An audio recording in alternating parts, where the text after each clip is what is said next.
qué es la Fundación Tecnología con Propósito y por qué estamos en este entorno de Santex. Okay. Muchas gracias por esta entrevista. Te cuento que nosotros somos una fundación que nos dedicamos a la democratización tecnológica principalmente. Nacemos del entorno de Santex, que son estas oficinas que vemos acá. Santex ya tiene 26 años y la Fundación 4 empezó en 2022, un poco con la impronta de formar. Gente tiene una impronta muy formativa en uso y en apropiación de la tecnología. Lo que se empezó a visualizar en su momento es que nosotros desarrollamos productos, servicios que son de una industria que se ha universalizado de tal manera que para todos aquellos que no pueden alfabetizarse, que no pueden acceder de pronto a los lenguajes propios de esta industria, se van quedando afuera. Entonces, algo que debería ser una herramienta de inclusión, de pronto se empezaba a convertir en una herramienta de exclusión. Santex toma ese diagnóstico y canaliza el tenemos que acercar esto de una manera amigable a las personas y no como una herramienta de exclusión, sino de potenciar a las personas a través de la tecnología.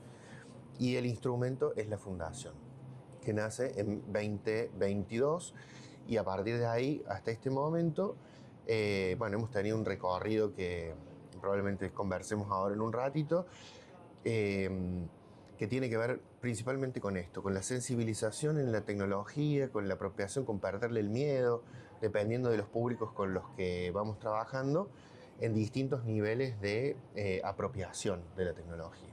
¿Quiénes son básicamente los destinatarios del trabajo que ustedes hacen?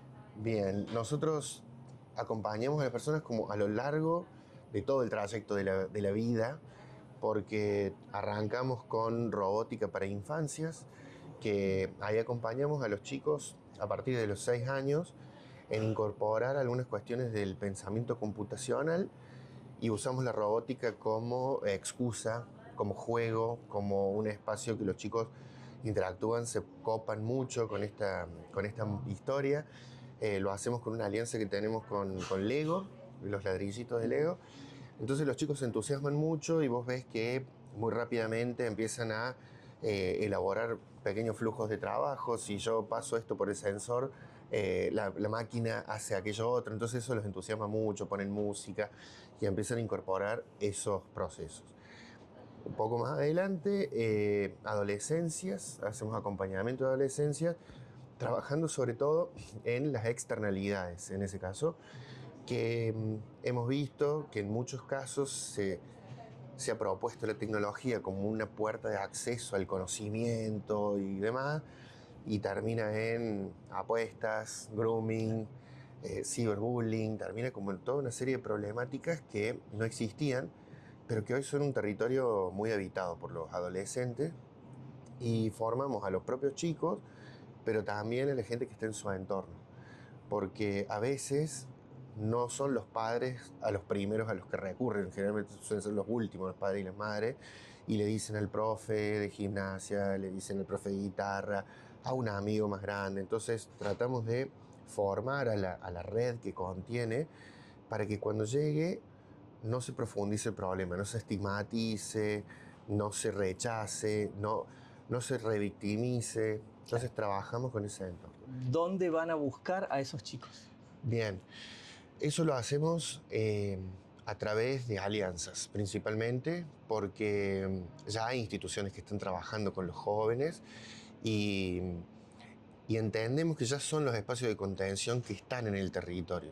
Y esto abarca desde escuelas o el programa PIT, por ejemplo, del gobierno de la provincia, hasta el complejo Esperanza, donde tenemos ahí algunas capacitaciones con los propios chicos que están privados de su libertad, para empezar a trabajar con ellos en algunas cuestiones. Ya ahí me meto en el programa siguiente, que es no solo de acompañamiento de adolescencia, sino también cuestiones que tienen que ver con las habilidades laborales, que es otro de nuestros programas, que también trabajamos siempre, para no irme de la pregunta, a través de instituciones que ya están legitimadas y que tienen capilaridad territorial.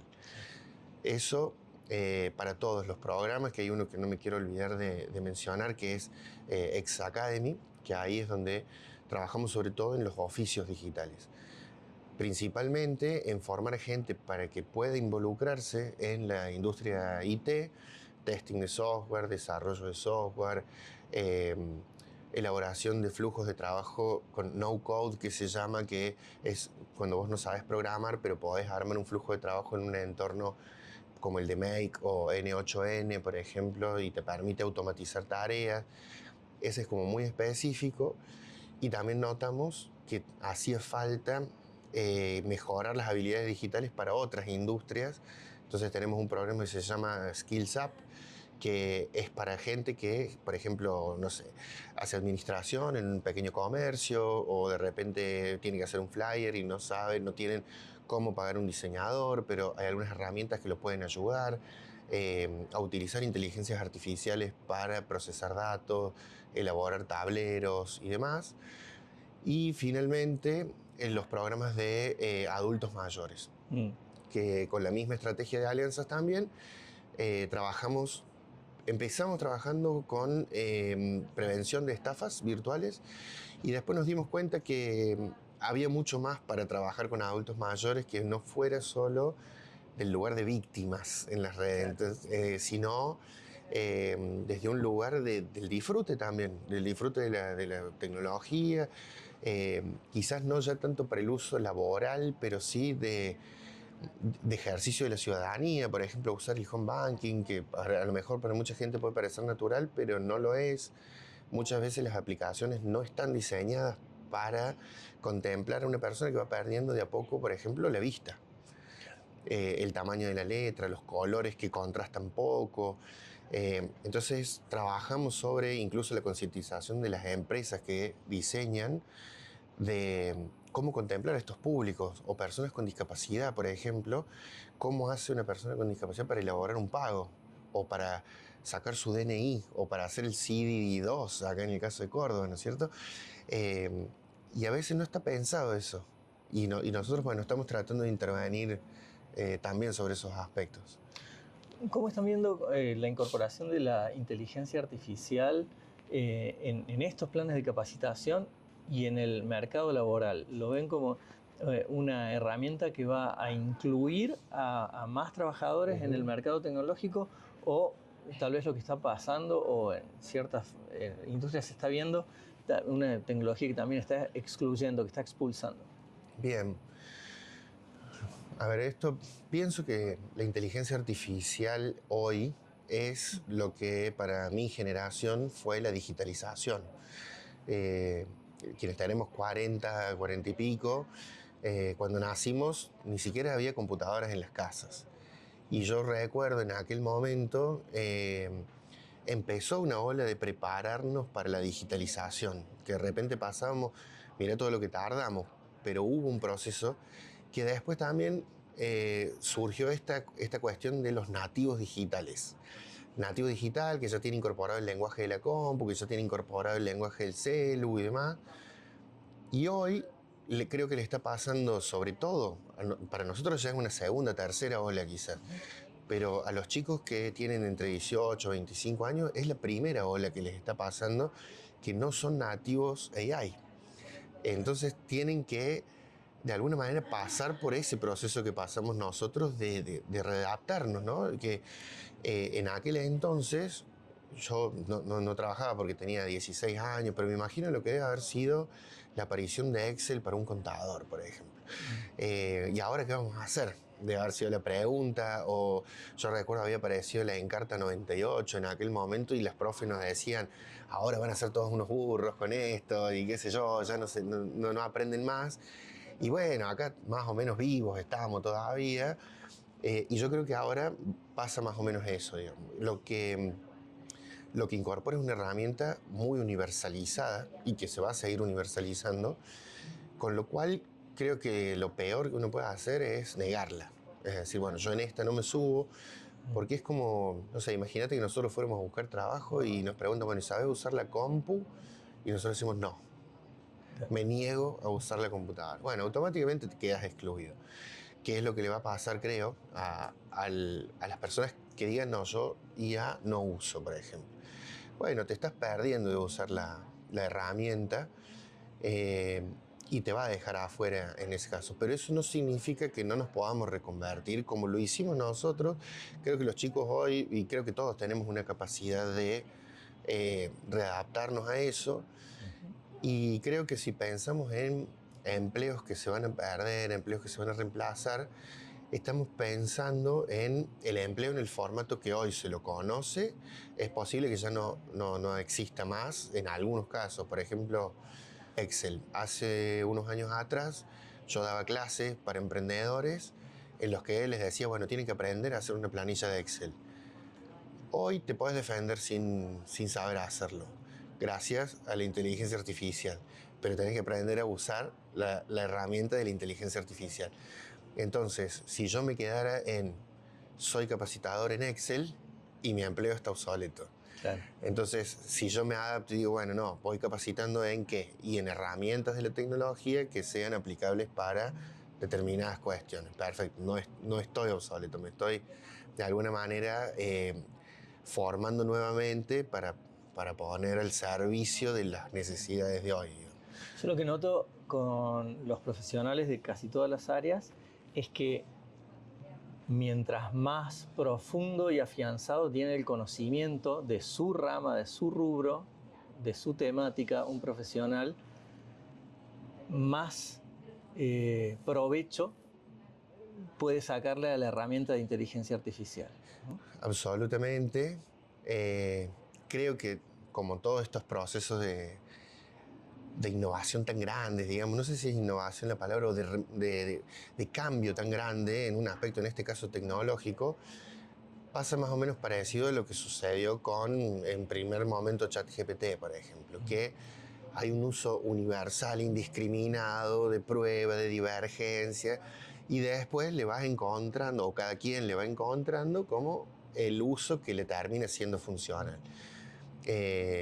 Y no para cualquier cosa, porque también empezamos, yo no le puedo preguntar, bueno, cómo hacer una operación del codo como si yo fuera un traumatólogo, porque me diga lo que me diga, no lo voy a poder ejercer. Entonces, ni le pregunto.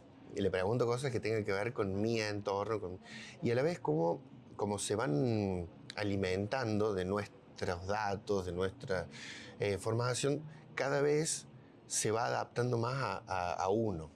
Termina siendo, como en el nombre de Microsoft lo dice, como un copiloto, salvo esta nueva experiencia de cloud, por ejemplo, que ya no es un copiloto, sino que es alguien que ejecuta, es una computadora que ejecuta por vos algunas tareas. Está un pasito adelante tuyo en algunas cosas. En algunas cosas. No solo al lado.